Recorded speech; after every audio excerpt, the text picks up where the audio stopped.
Los trabajos más expuestos a sufrir impacto por la inteligencia artificial son los programadores, los representantes de servicio al cliente, capturistas de datos, analistas de mercado, representantes de ventas y analistas financieros.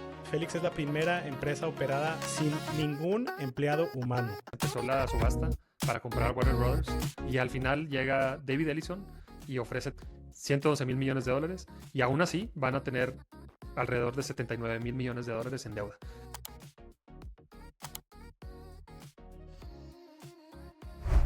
¿Qué tal? Bienvenidos a un podcast de Humanos, un espacio para hablar de mercados, tecnología y otras cosas que están pasando en el mundo en una época llena de información dominada por algoritmos y modelos de inteligencia artificial. Aquí tratamos de hacer algo distinto, ponerlos al día de lo realmente relevante y compartir opiniones frescas, pero más que nada humanas. Yo soy Ricardo Celaya y como siempre me acompaña mi compadre Enrique Bey. ¿Qué onda, compadre? ¿Dónde andas ahora? ¿Qué tal, compadre? ¿Cómo estás? Ahora me agarraste en la Ciudad de México. Me tocó venir acá de chamba y bueno, pues aprovechando un poco la vuelta para conectar con algunas personas y echarme también mi dosis Smog. semestral de smog, tráfico, que también hay algo en Monterrey, pero lo más importante, los tacos al pastor. Bien, muy bien. De los tacos gentrificados que platicamos en otro episodio, ¿no? Sí, Obviamente. aunque sean de la calle, todos ya traen un toque así como callejero fresa. Como De que la ese es salsa que no pica. la Para los salsa gringos. que no pica, de piquín habanero, pero que no pica. Algo tiene la Ciudad de México que nada más aterrizo, me da un monchis de tacos al pastor y los tengo que palomear en cuanto llego. Muy bien. Pues yo te cuento que el fin de semana estuve jugando mucho con Claude. Estuve planeando mis vacaciones de verano. Y la verdad es que nunca me había metido a usar Claude en toda su potencia. Y más adelante les voy a platicar un poco más de eso. Pero eso me tuvo entretenido, compadre, todo el fin de semana. Pero bueno, platiquemos qué temas traemos para el episodio de hoy. Vamos a hablar de dos temas y luego hacer unos updates de algunos otros temas que hemos hablado antes. El primero es sobre un estudio de Anthropic y más bien todo lo que hay alrededor de si la inteligencia artificial nos va a sustituir o no. Y algo de evidencia empírica que sale en este reporte, algunos cuestionamientos que se hacen y también pues algunos retos que tiene la industria de tecnología en este momento, la realidad o no de la inteligencia artificial, si es esta la que está empujando a todos estos despidos masivos o hay algo más profundo. Entonces ese es el primer tema.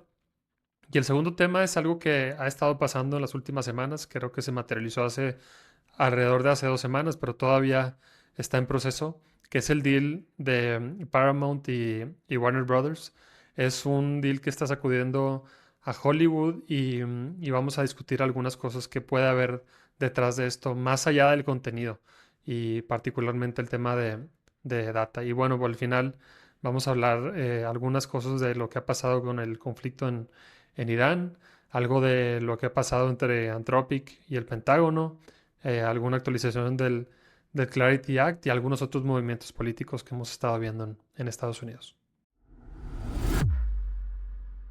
Bueno, pues Anthropic el día 5 de marzo publicó un estudio, el Labor Market Impacts of AI, a New Measure of with Early Evidence. Es un análisis de exposición laboral detallado hasta la fecha con la base de datos de Claude, ¿no?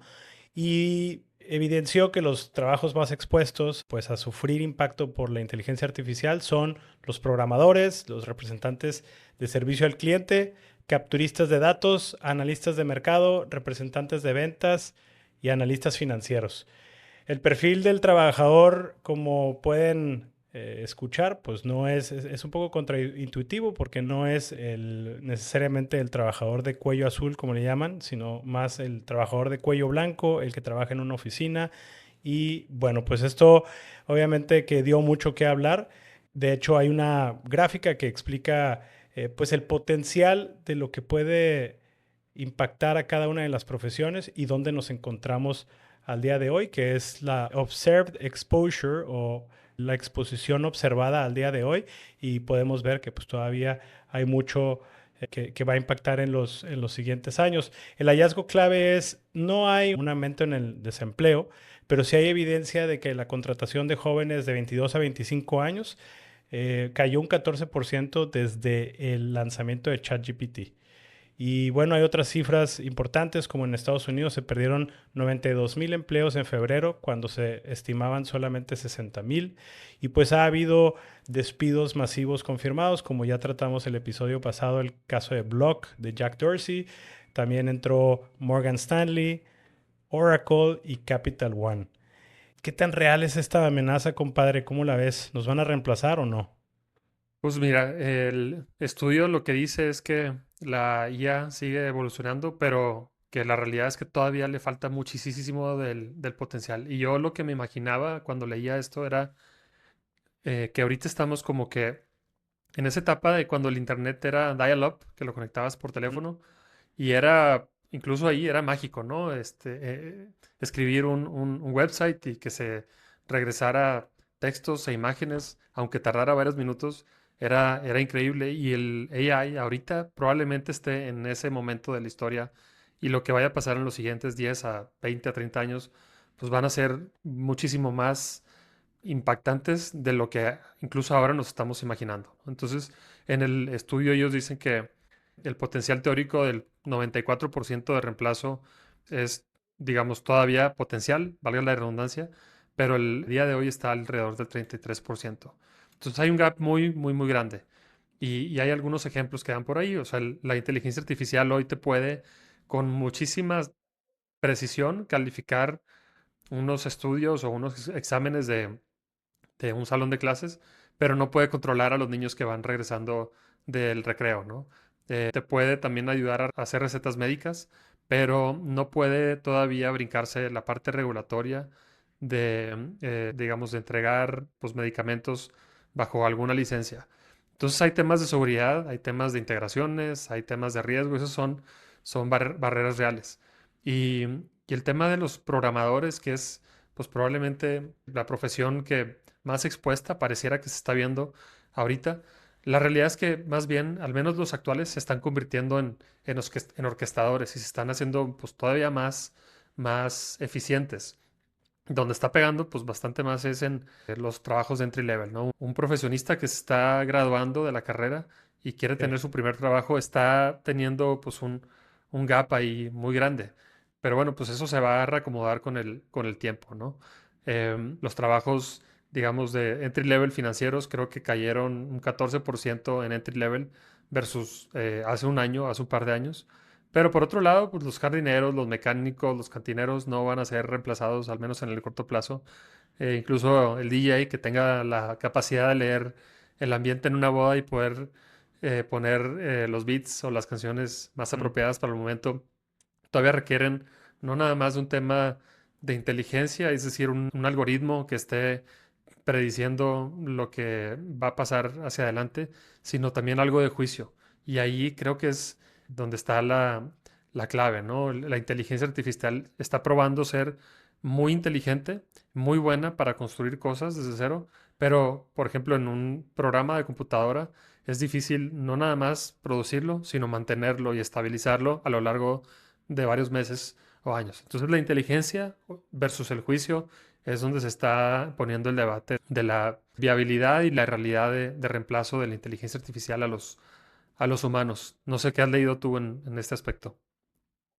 Sí, de acuerdo. Hasta que no lleguen los jardineros y los plomeros con inteligencia artificial, ¿no, compadre? Pero Y hasta no nada más los entonces, robots que están cortando, sino que se puedan trepar a una palmera y cortar hojas y demás. Ahí hay mucho más exacto. allá de cortar el pasto. Esos empleos definitivamente están mucho más a salvo, al menos en el corto plazo, en lo que llegan los robots humanoides y pues empiecen digamos que, usar esta inteligencia artificial para hacer profesiones mucho más físicas.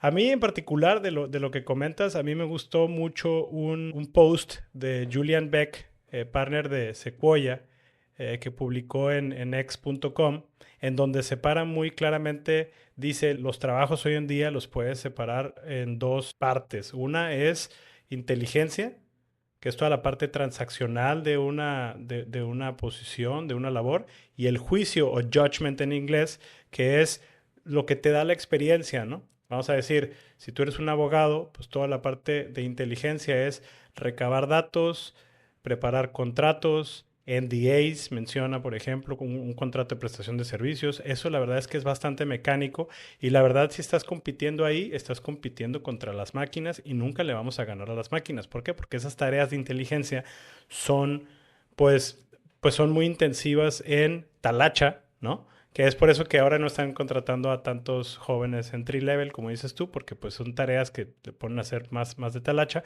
Pero todavía sigue existiendo pues el abogado, digamos, que pues tiene el juicio para poder emitir un juicio de valor, una opinión sobre algo que está pasando. Pero lo que sí dice es, mira, a final de cuentas, entre más datos haya y conforme más vayamos teniendo, estas máquinas vayan teniendo más datos y juicios que les vas diciendo, sí, sí estuvo bien lo que pensaste o no, pues van a converger y eventualmente pues sí nos pueden desplazar a todos. Había una página, de hecho, que me pasaste que se llamaba, ¿cómo era? Voy a perder mi trabajo. Am I screwed? Algo así. Is Pero, my job screwed? Si no me equivoco, o algo así. Is my job exacto, screwed?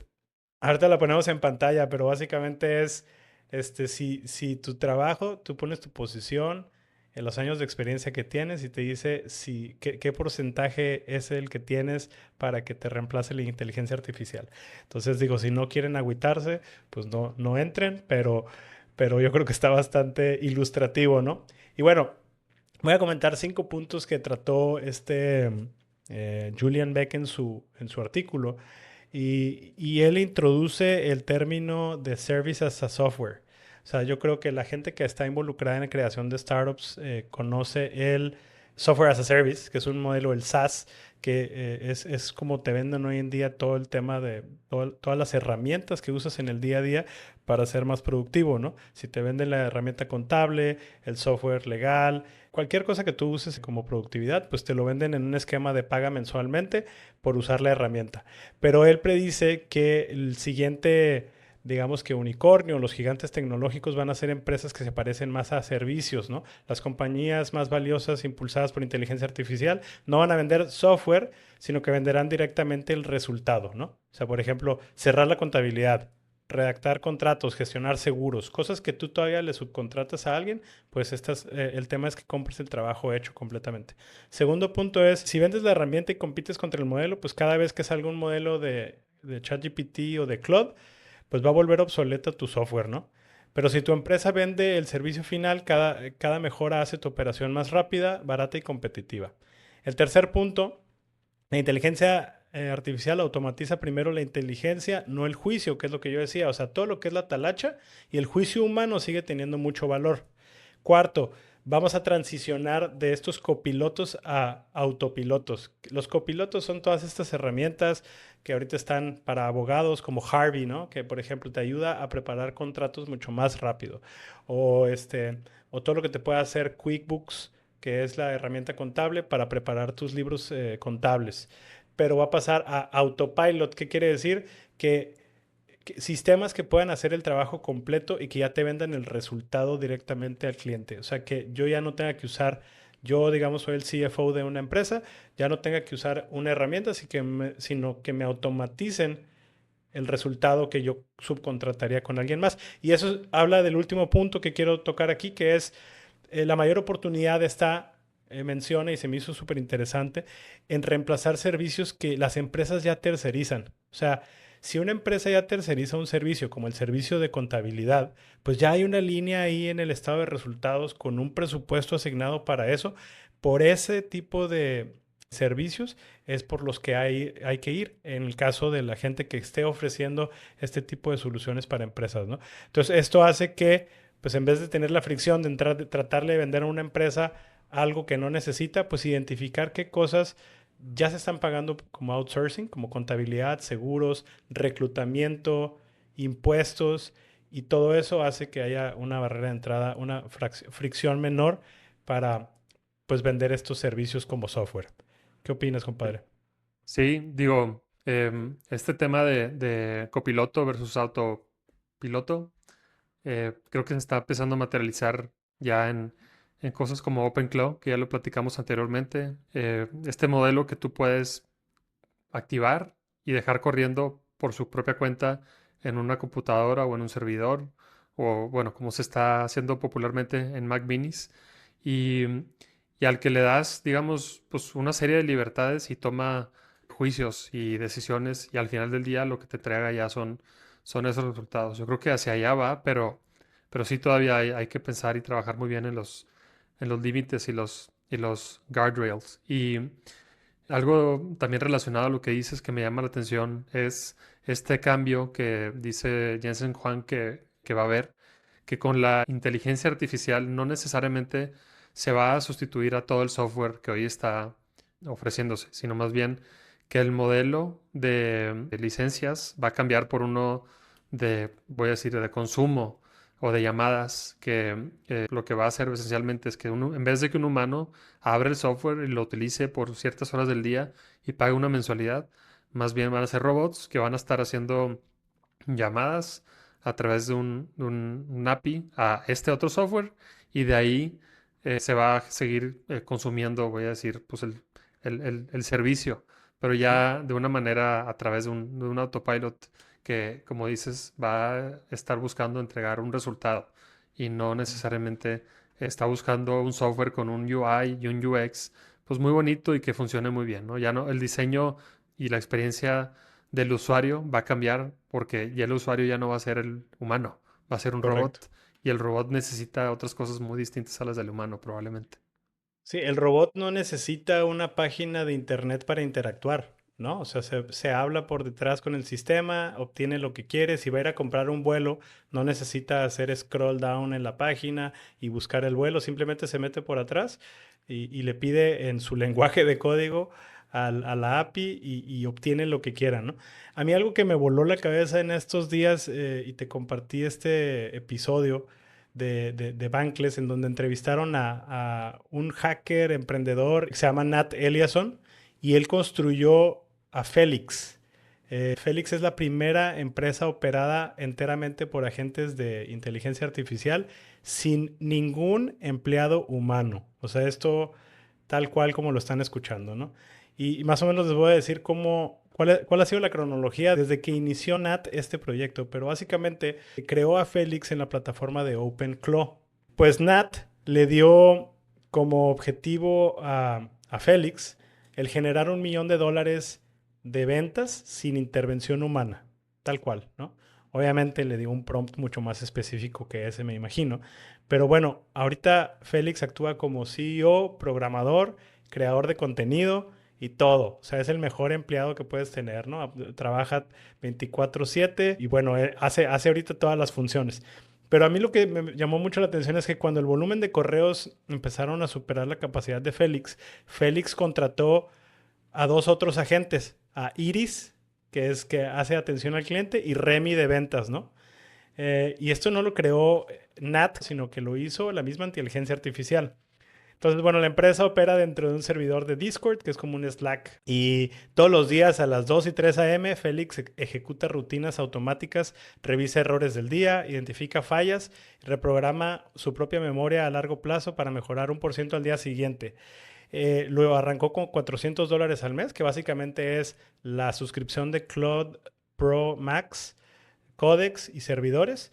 Y hasta el día de hoy ha costado $1,500, pero ha generado, creo que lo tienes en pantalla, ha generado como $120,000 de ventas ya. Y yo me preguntaba, pues, ¿qué vende, no?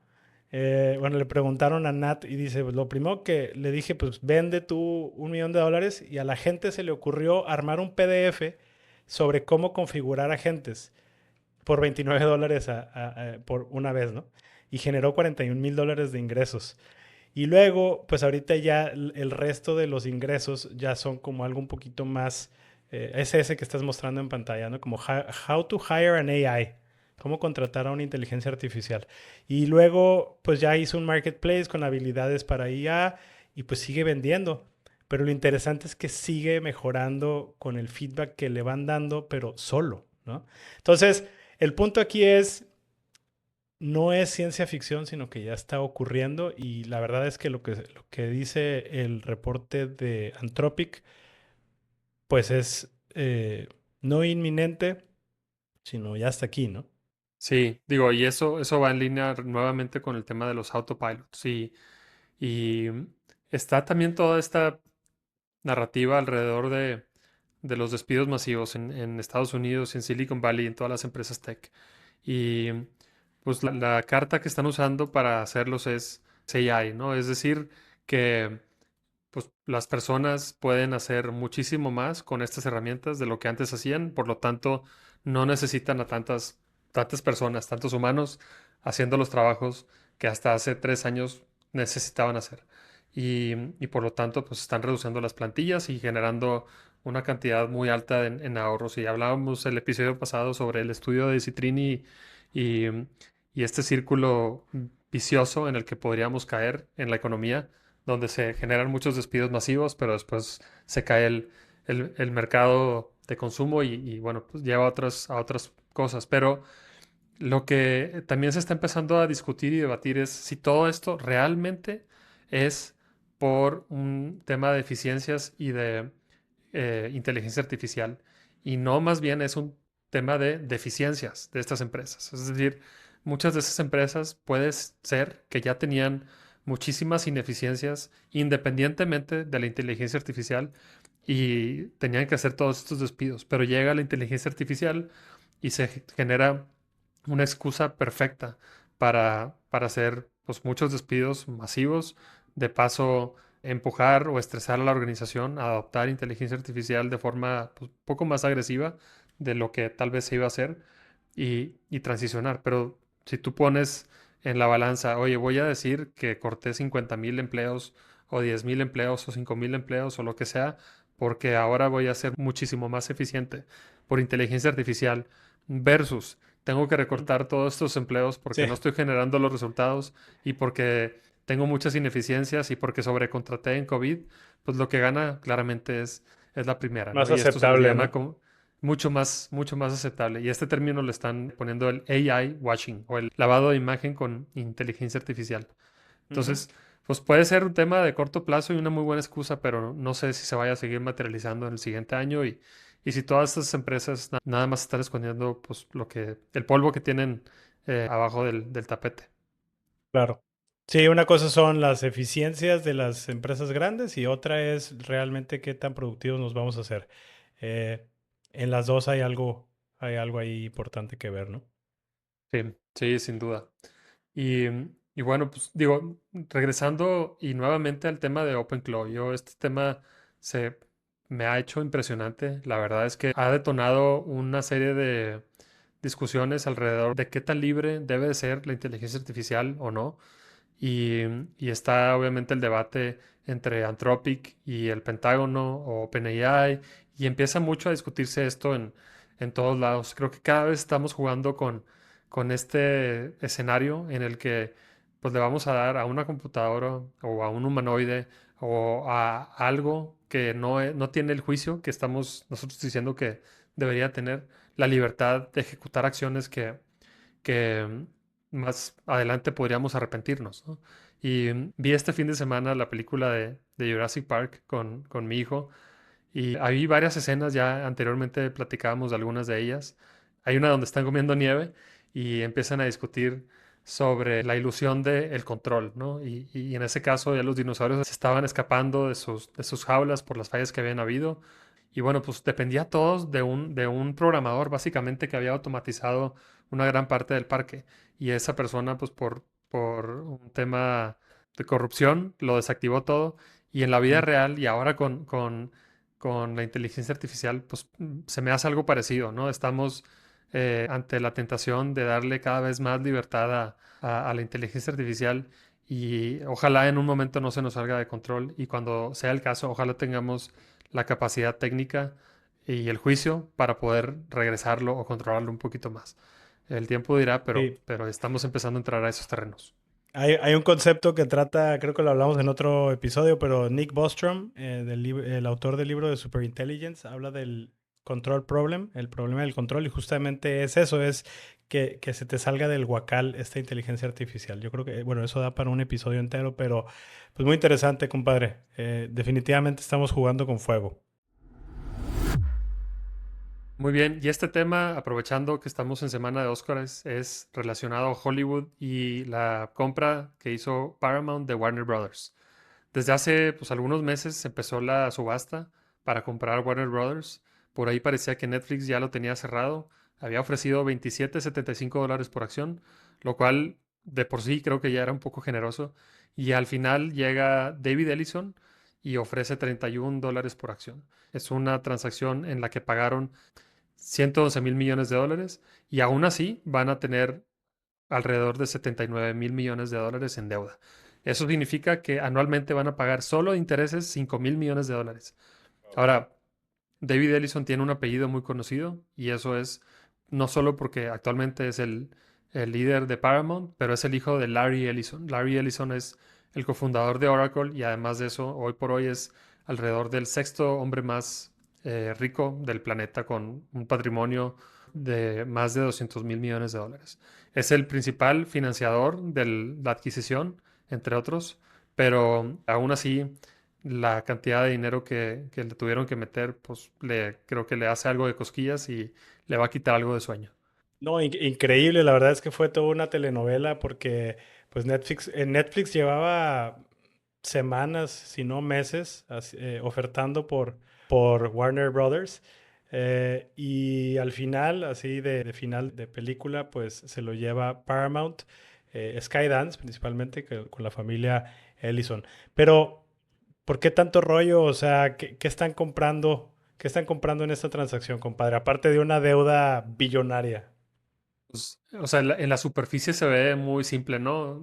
Un catálogo de películas y de series de televisión que muchos de nosotros consumimos y hemos consumido históricamente, pero la realidad yo creo que es otra, porque si no, no haría sentido el deal, ¿no? Pues en primer lugar, yo creo que compran el know-how, en parte, compran dentro de la panza de Warner Brothers está, entre otros, está HBO, y HBO ha sido súper exitoso en producciones de televisión y de películas a lo largo de ya varias décadas.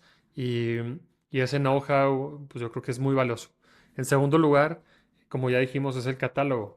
Pero más importante del catálogo es la data y es cómo se convierte todo ese contenido en data para hacer algo en el futuro. ¿Ok? Ahorita lo platicamos. Y en tercer lugar es la influencia. Dentro de también de la panza y de la unificación de estas dos corporaciones, van a tener a CNN, van a tener a CBS News, van a tener deportes como NFL, como las Olimpiadas, ya dijimos HBO, van a tener pues un catálogo muy, muy grande y un alcance muy poderoso para influir en política, en cultura, y eso yo creo que a los multimillonarios es probablemente lo que más les satisface, ¿no? Más allá del dinero, el siguiente hito a conquistar es el poder y la influencia, y nada más en Estados Unidos, nada más influyente que Los los medios medios. Sí. y sobre todo los medios de noticias que aunque un presidente u otro los catalogue como noticias falsas, siguen siendo Ujú. relevantes y siguen incomodando a todas estas figuras. Y se empieza a parecer también un poco a la serie de Succession, que por cierto va dentro de la panza de HBO. Y Muy probablemente esta sea buena. la nueva familia Murdoch que está tomando el control. Así es. A mí me gustaría poner un poco de contexto para quienes nos escuchan sobre estas streaming wars. Estas guerras por el streaming ya se remontan a más de 7 años. En 2019, Viacom y CBS, el canal de noticias, se fusionan, ¿no? En ese momento AT&T tenía Warner Media, que en la panza tenía a HBO, CNN y TNT, ¿no? Y Discovery estaba independiente. Es importante todavía dar un paso atrás y decir, bueno, estas guerras por el streaming se dan obviamente porque cambió el juego de la televisión por cable hacia el uso del internet para distribuir contenido, que pues el pionero ahí fue Netflix, ¿no? Entonces empezaron todos los dueños del contenido a entrarle al streaming, pero obviamente estas empresas, pues ya se imaginarán, son empresas muy grandes, no con base tecnológica, entonces tuvieron demasiados retos para poder rentabilizar este tipo de operaciones tecnológicas.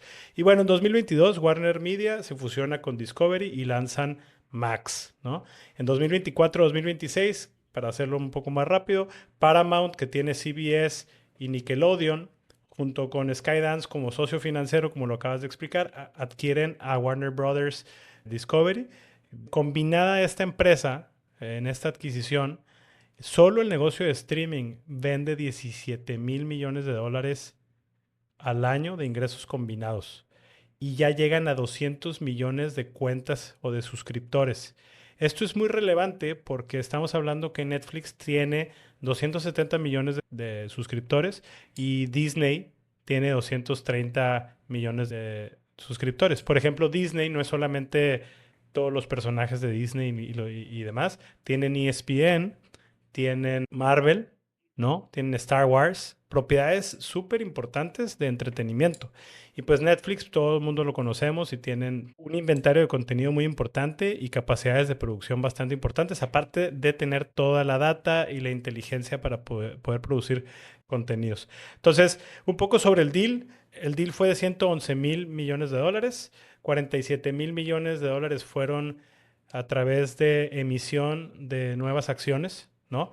Principalmente respaldados por la familia Ellison, que es la que comentabas, de Oracle, y Redbird. Y 54 mil millones de dólares de deuda puente de bancos como Bank of America, Citi, Apollo, y esto es lo que llaman en private equity un leverage buyout, ¿no? Usaron a la compañía para pedir prestado para poder financiar 111 mil millones de dólares de la adquisición. Hay algunas sinergias muy evidentes que es pues eliminar dos apps que tenías, hacer una fusión de los equipos de marketing, de tecnología, las licencias internas y se pronostica que son sinergias de 4 a 6 mil millones de dólares, ¿no? Si eso llega a materializarse, pues puede representar entre 40 a 60 mil billones de dólares. Y esto, pues ya entonces el upside de la transacción ya no es tan descabellado. Sin embargo, la ejecución es lo que importa, ¿no? Eh, y bueno, Netflix, por último, al final era como un nice to have, ¿no? Pero en realidad ellos no lo necesitan tanto, en mi opinión. O sea, la escala, tienen la distribución, tienen la marca, etcétera.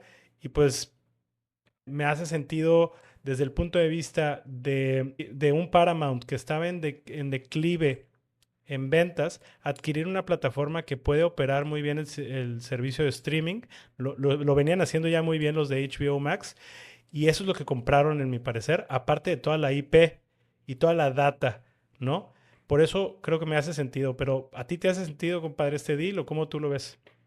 Al menos a mí, desde el punto de vista financiero, no me hace nada de sentido. O sea, si tú empiezas a sumar y restar, básicamente, lo que puedes ver es los 79 mil millones de dólares de deuda, ¿no? Y ¿cómo le haces para pagar esa deuda? Para empezar, vas a generar 5 mil millones de dólares de intereses al año. Ahí necesitas tener los ingresos necesarios para cubrir esos 5 mil. Luego, adicional, pues necesitas pagar el capital que te está generando esos intereses. Digamos que pagues, no sé, 10 mil millones de dólares, 10 mil millones o 15 mil millones de dólares al año para que lo puedas terminar pagando en unos 5 años, ¿no? Ahí ya tienes 20 mil millones de dólares acumulados que tienes que estar solamente pagando a esa deuda, si es que no la estás refinanciando y haciendo otras maniobras financieras. Luego, adicional a eso, dicen o prometen que van a hacer alrededor de 30 producciones grandes al año. Cada una de ellas, pues te llevas 100 a 200 millones de dólares cada una. Ahí son unos 5 mil millones de dólares, pues al año. La distribución, los costos de marketing, eso, todo eso, pues termina siendo el doble y ahí ya tienes, no sé, 30 mil millones de dólares en compromisos directos que tienes que generar cada año para simple y sencillamente mantenerte. No estamos hablando de hacer algo sustancialmente disruptivo. Entonces, a mí financieramente no me hace nada, absolutamente nada de sentido, a menos que haya algo que no estamos viendo. Y creo que sí lo hay. No sé si se vaya a materializar. Pero ese algo para mí es el tema de inteligencia artificial, que es lo que ya hablamos. Alguien allá afuera que, como tú y como yo, que consumimos de vez en cuando alguna serie o alguna película, pues lo que sabemos es que este tipo de casas productoras contratan actores, contratan a técnicos, filman todas estas películas, escenas, las ponen en computadoras, les meten efectos especiales y después de mucho dinero, esfuerzo y, y trabajo, sacan a producción una película y la distribuyen por todo el mundo, ¿no? Ahora, mucho de eso pues puede cambiar y esa es una realidad. ¿Y qué cambia en específico? Pues la forma en la que este tipo de producciones están empezando a ser posibles con inteligencia artificial es un cambio gigante de paradigma. Y lo hemos estado viendo en las últimas semanas con los modelos que han estado saliendo. Han habido muchos de generación de video y hay uno en Ujú. particular que es Seedance, es un modelo de la compañía ByteDance, que es la que es dueña de TikTok, que empezó a sacar videos como el que estamos viendo en pantalla, parecería un video perfectamente producido por Hollywood de Transformers, ¿no? Y como estos hay muchos ejemplos, no nada más de este tipo de videos, sino utilizando actores y sus caras, y pareciera que son escenas filmadas en vivo con los actores reales.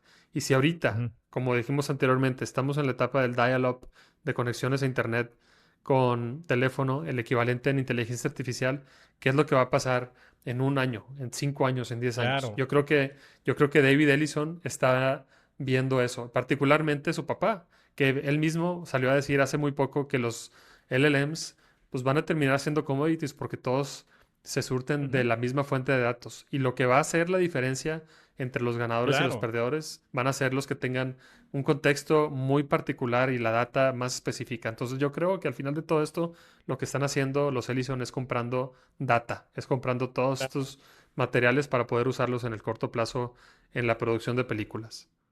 Claro, qué interesante, la verdad. Sí, definitivamente propiedad intelectual, datos propietarios y ese es lo que no se va a comoditizar, ¿no? O sea, todas estas marcas, propiedades que realmente, lo mencionabas tú, creo, en un episodio pasado también con la imagen de los artistas, ¿no? Y cuando hablábamos un poco del show este de Netflix, de Black Mirror, cuando licencian la imagen de Salma Hayek en el capítulo.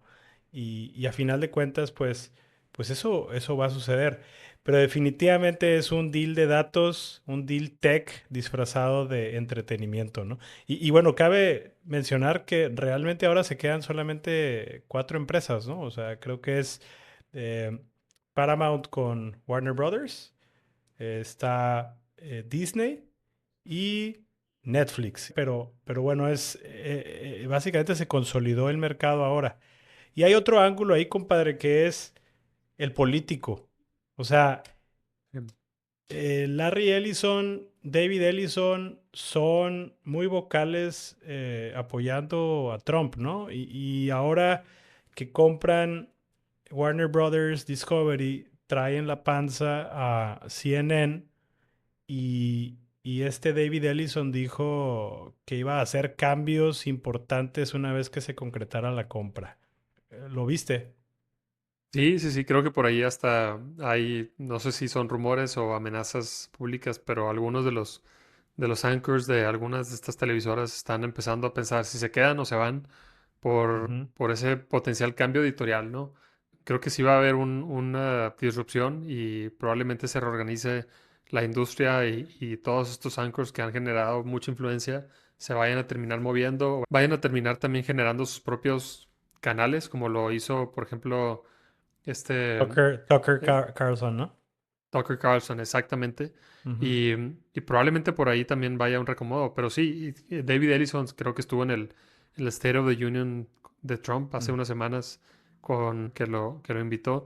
Entonces ya empiezan a ser un poquito más públicos y declarar indirectamente la afiliación, al menos la inmediata, para lograr sus objetivos, ¿no? Lo que al final de cuentas van a estar buscando lograr es que este deal no se atore en un tema regulatorio y nada mejor Ujú. que acercarse con el gobierno actual y indirectamente prometerles algo que, que Como les pueda siempre. gustar. Sí, claro, sí, pues por ahí puede haber algún deal.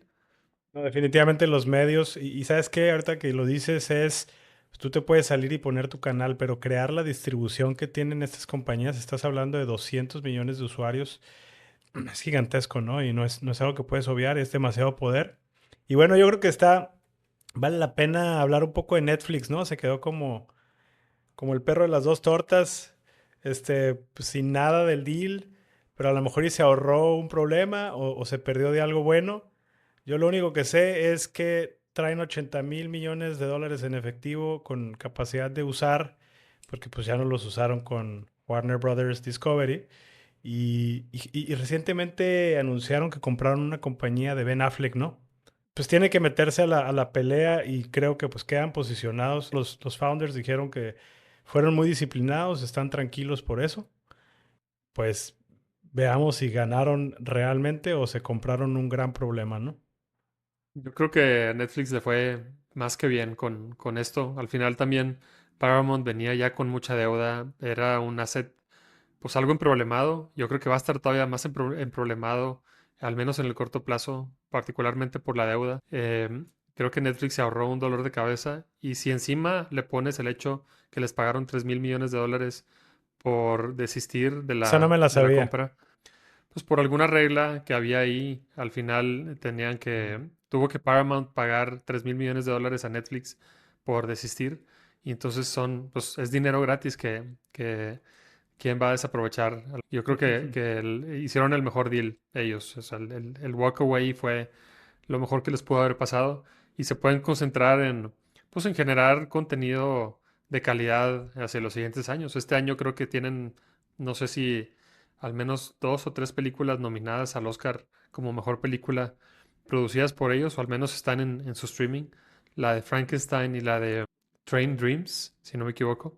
Entonces, pues tienen ahora cash, tiempo, enfoque para empezar a generar más y mejor contenido, que yo creo que eso es lo que les ha faltado en los últimos años. Se han concentrado en generar contenido, pues tal vez para la nueva generación, es un contenido como más colorido, te trata de mantener enganchado, que es lo que demanda la generación Z. Te iba a decir es que en una entrevista con Ben Affleck estaban preguntándole justo sobre el nuevo formato de las películas y lo platicábamos tú y yo ayer, era pues que las películas de acción ahora no pueden pasar los primeros 5 minutos sin que haya una escena de acción, un bombazo, un accidente o algo así, porque y luego antes había como una escena de acción al principio y una al final, y ahora tiene que haber una cada 15 minutos, porque la attention Sí. span, o sea, de las nuevas generaciones con Insta Life, pues es muy poco, ¿no?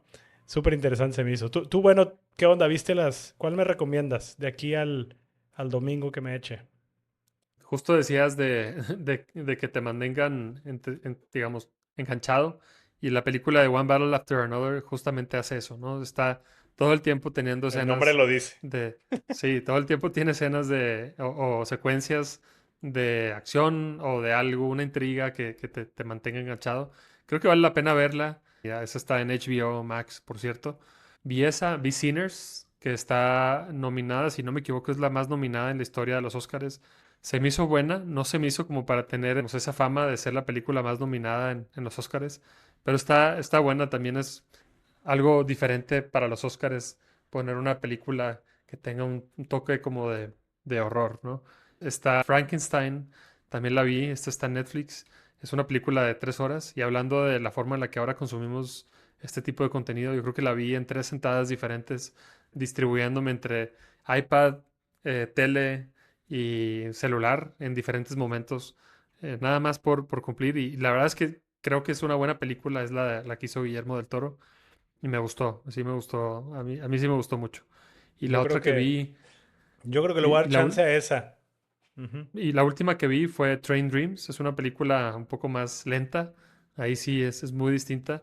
Creo que es una película más filosófica, reflexiva, que vale la pena ver en algún momento donde puedas estar tranquilo y verla completa.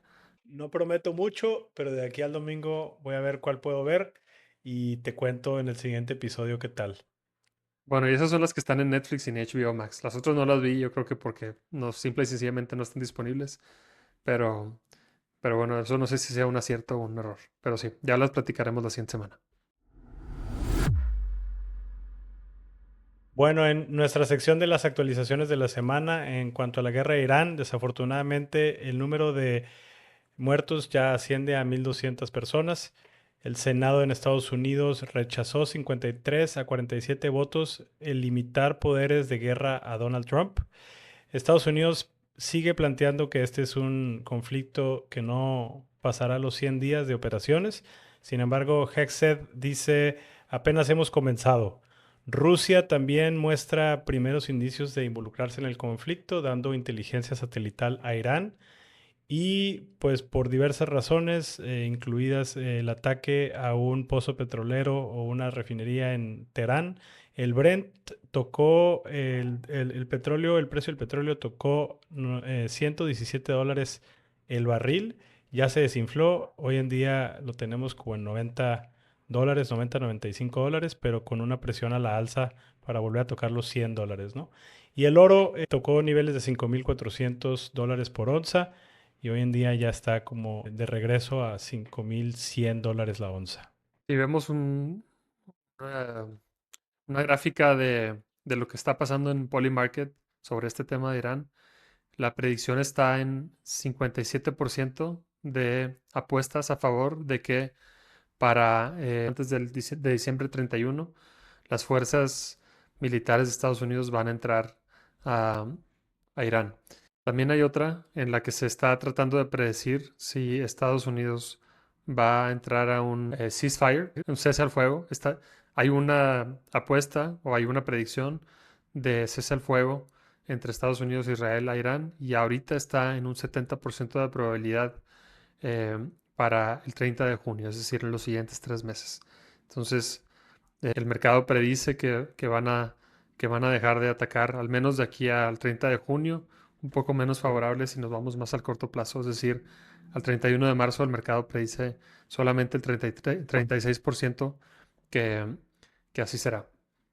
Y en otras noticias o actualizaciones, ya hablábamos hace un par de episodios y el anterior sobre esta riña que hay entre el Pentágono y las compañías de inteligencia artificial. Primero designaron a Anthropic como un supply chain risk y eso pues, le afecta a hacer negocios con ciertas áreas del gobierno.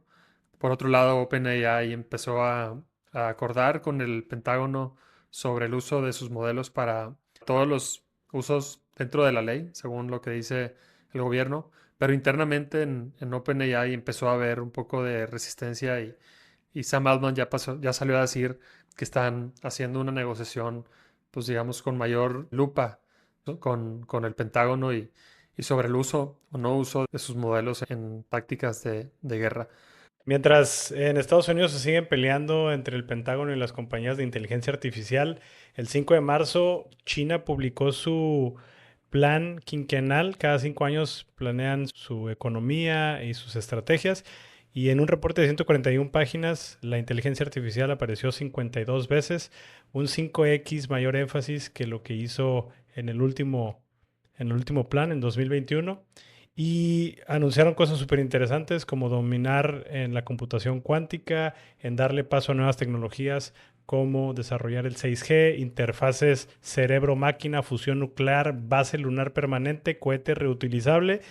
Pues bueno, todo esto parece de ciencia ficción, pero como tú lo has mencionado anteriormente, estos planes de China que son quinquenales y top-down, son más dictatoriales, pues te permiten avanzar más rápidamente mientras en Estados Unidos sigue la política, ¿no?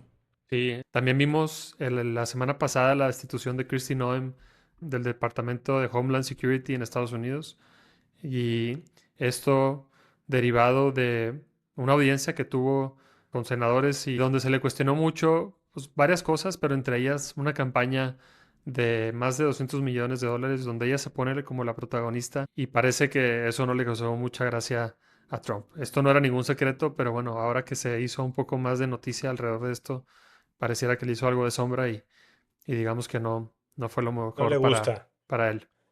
No, para nada, no le gusta a Trump, ¿no?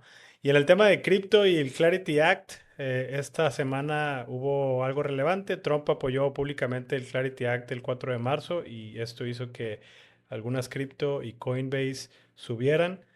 Bitcoin subió como hasta 73, $74,000 y ahorita ya bajó, está en $68,000 más o menos. Y bueno, todo esto impulsado obviamente porque el precio del petróleo está a la alza. Esto significa potencial inflación en el futuro, lo cual la Fed podría retrasar su baja de tasas y esto siempre le afecta a cripto, ¿no? De hecho, Polymarket ahora predice que sí vamos a cerrar el 2026 con Clarity Act, ¿no? Creo que sí. Ojalá que así sea. Es correcto, sí, hace unas semanas que hablábamos de esto, la predicción estaba en un 49% por ahí y ahora está en un 75%. Vamos a ver si el tema del yield o el retorno en los stablecoins no queda fuera, esperemos que no, pero esa era la piedra en el zapato de la discusión. Bueno, y en nuestra sección de recomendaciones semanales, el día de hoy yo les quiero recomendar a todos que pues se usen Claude. Claude es esta herramienta de Anthropic que es muy parecido a ChatGPT. Y si bien hablamos el día de hoy que pues hay un riesgo por porque nos desplacen en diferentes posiciones. Yo creo que no nos queda de otra a todos que empezar a familiarizarnos con estas herramientas de inteligencia artificial. No solamente los más jóvenes de 22 a 25 años, sino todos estamos expuestos. Y la verdad es que te comentaba al inicio, este fin de semana estuve jugando con Claude. Bajé la app de Claude a mi computadora y bajé también un plugin o una extensión en mi navegador Chrome y le pedí a Claude que me ayudara a hacer una investigación sobre lugares en donde pasar el verano con mi familia y la verdad es que me sorprendió positivamente. Usa el modo agente para entrar a mi Airbnb o a Booking.com, Hotels.com y a través de encapsular todo en un proyecto de Claude y ponerle ciertas instrucciones específicas, pues me encontró muchas recomendaciones, opciones de alojamiento, etcétera. Y lo que más me impactó fue, le conecté mi Notion, que es la herramienta en donde vacío toda la información, y le pedí que empujara todo lo que iba encontrando en Claude hacia una página de Notion y que fuera actualizando tablas y demás. Y la verdad es que fue una experiencia bastante grata. Yo creo que la verdad es que hasta que no lo haces, realmente es que se aprende. O sea, más que cualquier curso y demás, yo les recomiendo, es muy fácil. Bajen Claude, la versión gratuita te permite abrir chats y demás. Si tienen un poquito más de presupuesto y pueden dedicarle unos $20 en el mes para hacer todas las pruebas, les aseguro que no se van a arrepentir y van a aprender mucho. La verdad es como invertirle un poco a tu futuro, a tu carrera, y eso que es solo la punta del iceberg de todo lo que se puede aprender en este tema, ¿no? Yo creo que sí vale la pena invertirle esos $20. Como dices, todos tenemos que estar al día, al menos si estamos en una etapa productiva de nuestra vida profesional, tenemos que estar al día de estas herramientas porque pues, son una necesidad. Es un copiloto y próximamente un autopiloto que necesitamos saber Ujú. coordinar y orquestar, o de otra forma podemos empezar a dejar de ser relevantes. Entonces sí, excelente recomendación y de acuerdo con ella. La mía es una recomendación que ya hice hace rato, pero es de ver al menos las películas de los Oscars que estén disponibles. Y si solamente tienes tiempo de ver una, la que yo recomendaría es Frankenstein. ¿Por qué? Porque está en Netflix y es muy accesible de verla. Y dos, porque la dirigió Guillermo del Toro y estaremos ahí echándole porras al compatriota y ojalá se lleve Venga, algunos buenos premios. Y Del Toro siempre tiene muy buenos speeches ahí en los Oscars.